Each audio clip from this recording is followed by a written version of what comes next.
Hey team, hope you guys are enjoying your week. It's gorgeous out, so if you're not outside, you should be. It is the perfect riding weather right now, which I absolutely love. But a few things I wanted to share with you heading into the fourth and final week of our series platform.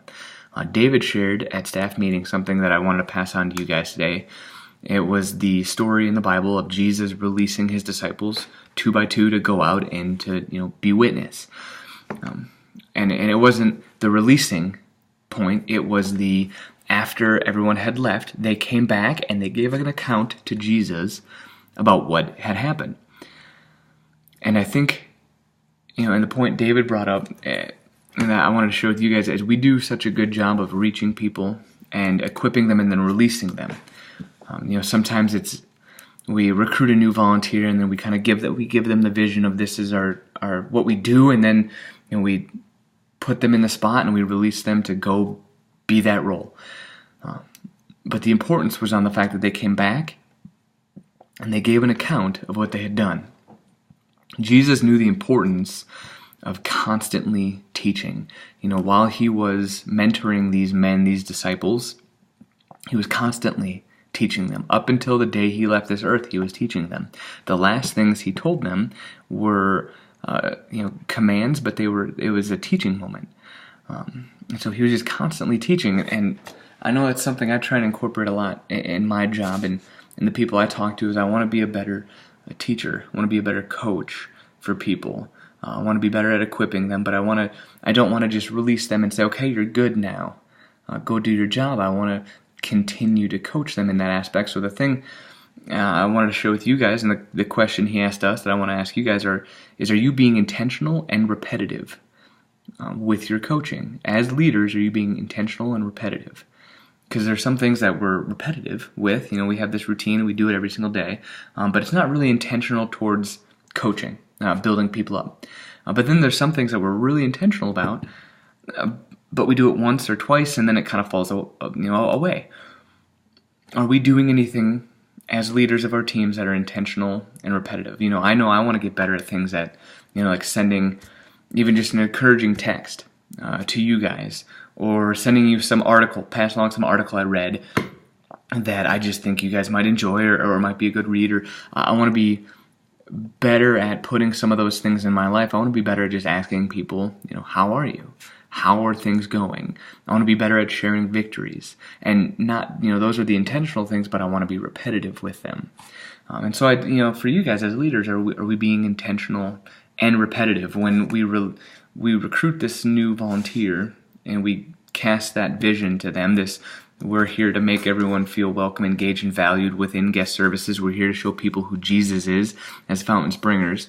Are we being repetitive with that? Are we asking them afterward, then hey, how did you show someone who Jesus was today? How did you, as a greeter, how did you make someone feel welcome, engaged, or valued? And just to continue to have these coaching moments throughout the time we have with the people that we have, because there's going to be a lot of people who come and go. There's going to be people that are here for 6 months, a year, 2 years, and then we never maybe see them again. And we just want to know that we did everything we could to equip them to be the best disciple they could be, that they could go out and they could show people who Jesus is wherever they go. In order to do that, we need to be intentional and we need to be repetitive. And so it's just something I wanted to share with you guys.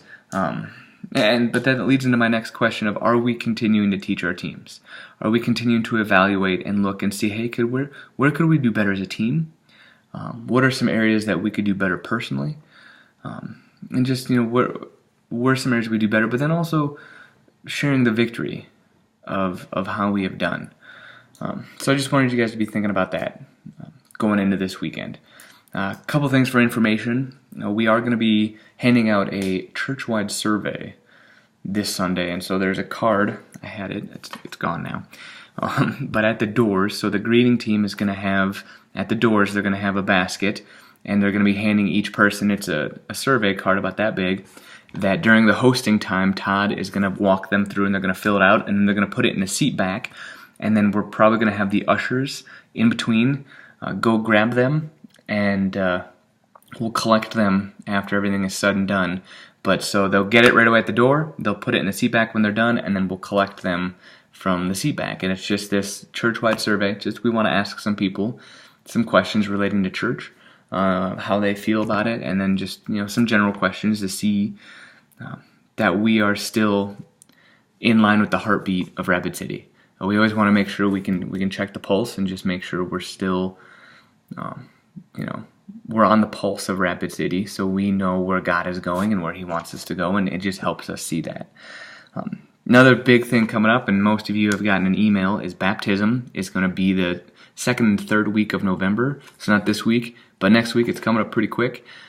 We're doing it 2 services this time. We're just trying to, I think we're going back to 1 service after this, but it's going to be 2 weeks in a row. So 4 services total. And so you can ask your teams, and like, hey, if any of you guys want to help also for baptism, would love to have you. We need about 10 per service. It's a lot smaller crew than what it is over at West, just with how the setup is. But just be praying for that. Be praying for the people of Fountain Springs and people who are coming in that, they can take this next step and we can be there to help them with that. And then finally, we're having that pie and ice cream social at the beginning of December. I'm pretty excited about it. I'm just excited to be able to get together and celebrate with everyone. And just, a big thank you. But just spend some time. So that's all I have for you guys. If you have any questions, feel free to give me a call. But otherwise, I love you guys. We'll see you Sunday.